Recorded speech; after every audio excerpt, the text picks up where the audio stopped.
It's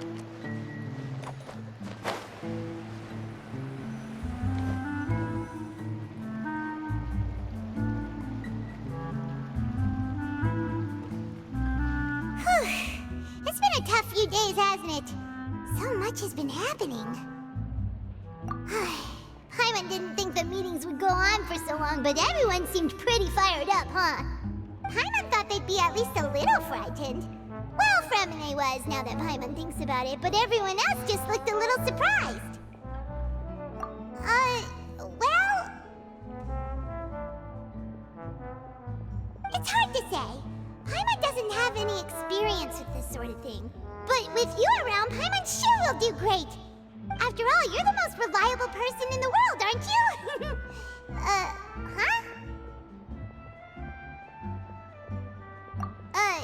Did you just pour some tea?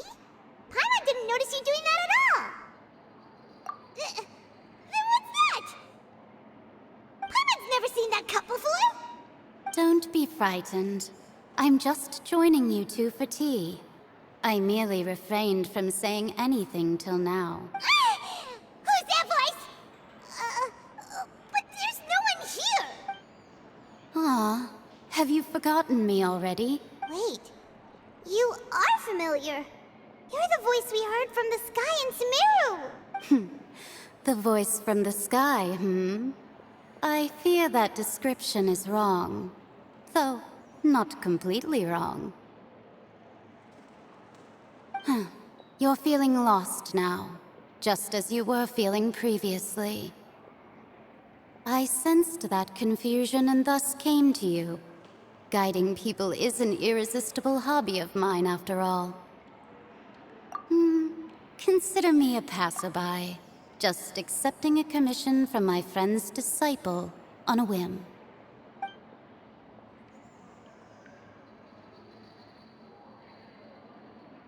The prophecy. Yes, what has been prophesied will be fulfilled. You may view such things as the history of the future. What? Then is there any way we can stop it? I believe you have witnessed a failed attempt with your own eyes. Can everything in Teyvat so easily be changed? Ah, so you've caught on.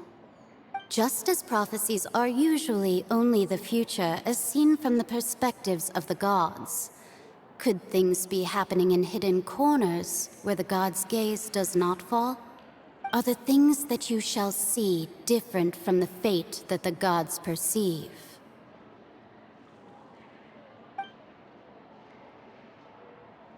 What is she talking about? It all sounds really impressive and important and stuff, but it also sounds kind of scary. I believe that you understand, right? Some things are insignificant, but others you must reach out to change. Ultimately, fate shall serve as your only guide, no matter what will happen in Teyvat's future. All you need to do is to play your part. This was good tea, by the way. Thank you for your hospitality. Well, that'll be all for today. The voice. It's gone.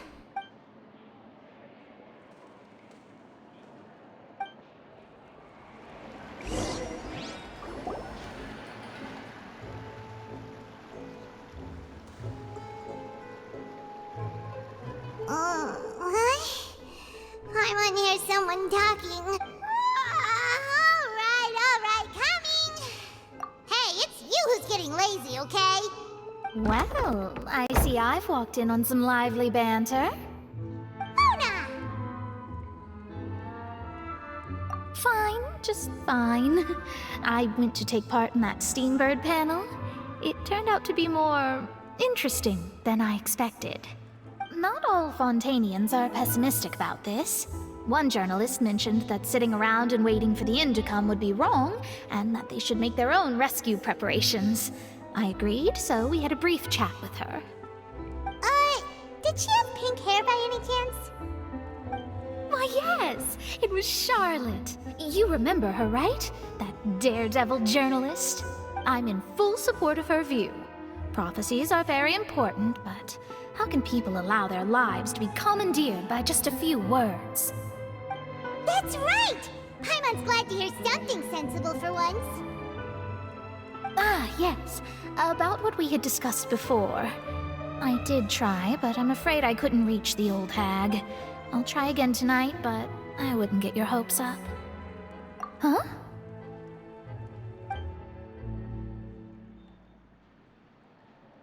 Goodness gracious. Are you serious? She said that even the god's gaze has blind spots. Pretty bold if you ask Paimon. Most people would believe the gods to be all-knowing, right? The Hexen Circle members are certainly anything but ordinary. As for the mage named N, the old hag has mentioned her a few times. She said that N's sense of direction is incredible, and that she loves guiding those who are lost. But I've never met her, and if she were still alive, she'd be... well, suffice it to say that the hag's at least a few hundred now, and N's been around for longer than that. Whoa. The Hexen Circle sounds like a scary group. But they must really stay in shape to live so long. Their abilities alone are pretty terrifying. If she came to see you personally, then the problem you're facing must truly be of great importance. Well, it's not like Paimon could understand anything she said. Yes, she was quite cryptic, but I suspect she means that there is still a way to turn things around. She didn't say when or what that would be, though, so... perhaps it is something that you cannot know right now.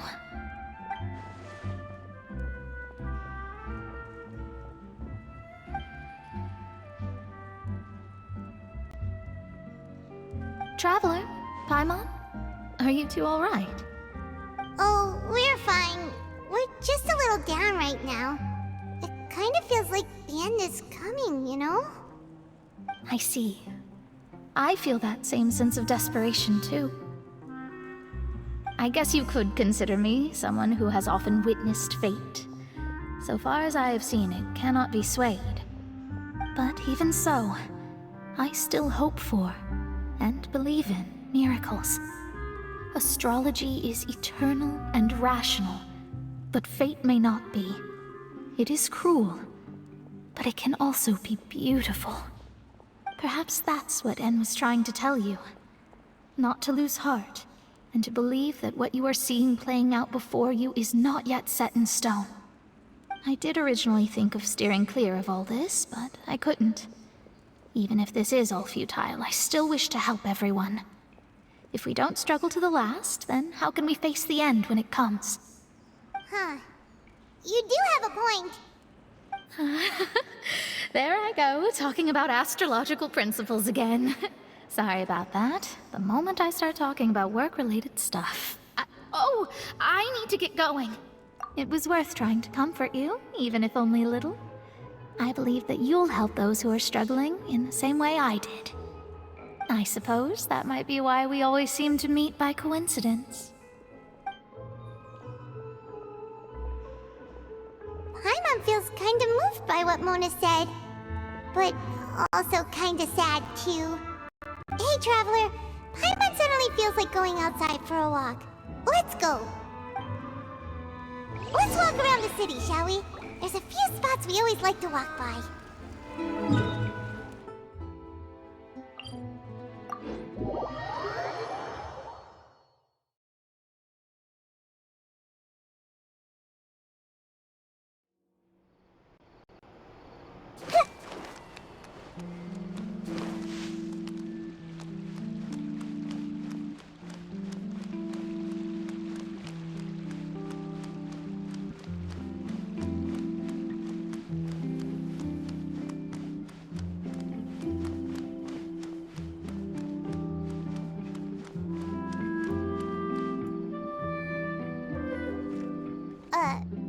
Huh? Our names are written in this newspaper. What's going on? Let Paimon see! The underwater stronghold, the Fortress of Meripede, has continued in its noble autonomy, but that does not mean that others cannot interact with it. My recent attempts to enter the fortress bore little fruit. Huh. Guess Charlotte still hasn't given up on that. Thus, did an Outlander friend become the focus of this report. A blonde adventurer with their white fairy, legends trailing in their wake. It is said that this mysterious traveler once visited the underwater fortress. So while the fortress's interior remains a mystery behind closed doors, do not fear, for the tales of the traveler contain surprises in spades. Journalist Charlotte's biggest scoop yet, the Traveler's Trail, World Walker. Huh. Charlotte took so many awesome photos of us and we never even noticed her.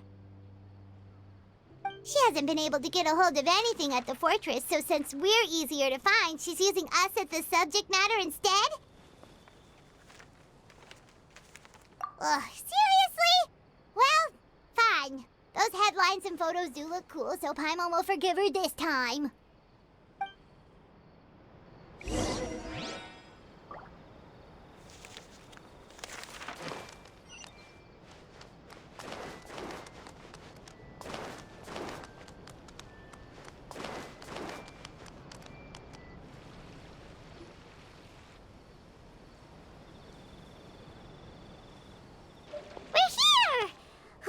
Paimon's hungry. Should we go in and get something to eat?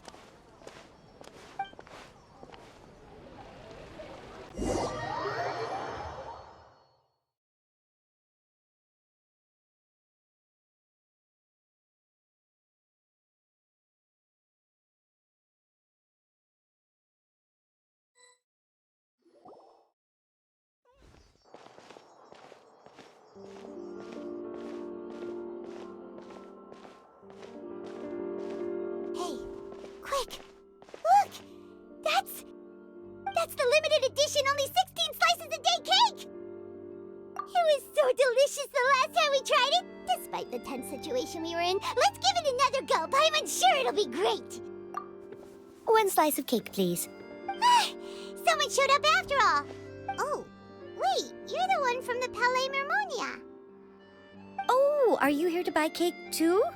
It seems Monsieur Nervalette was right. You really can eat. Wait, did he really say something like that? That's right. Even he has his own preferences when it comes to food. As for me, I love the cake and coffee here. Do you come here often? Usually every day. Every day? It's part of my daily schedule, apart from work. I shall have my cake and coffee. Then what if someone told you one day that this place would be closing soon, and you wouldn't get to eat cake here anymore? What would you think? But why would it close? Well, Paimon doesn't know either, but maybe the waters will rise tomorrow. You know, like in the prophecy. Oh, the prophecy. To be honest, I haven't paid much attention to that. No, still, even if there'd be no more cake tomorrow, that wouldn't keep me from having some today.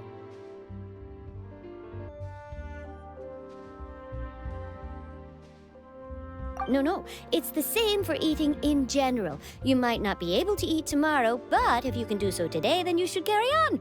That's what people call living, you know. Huh. Don't be sad. Excuse me, could I have 2 more slices of cake to go? These 2 slices are for you. Sijuin said that this kind of expression you're making is what humans call being sad. Oh, you know Sijuin? I sure do. She was born before me, and she sometimes comes to the surface to teach us things about humans. She said that humans are creatures that are saddened easily, yes, and you can only lift their spirits by feeding them delicious food. So please try the cakes here. I've got something else to do, so I'll be going now. You two try to stay in a good mood after eating, all right? Bye.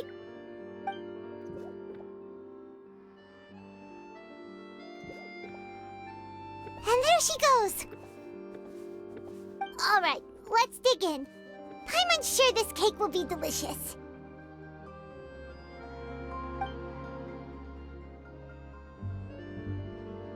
It's more delicious than last time! And the flavor gets even better with a sip of tea. It sure would be nice if we could come again tomorrow.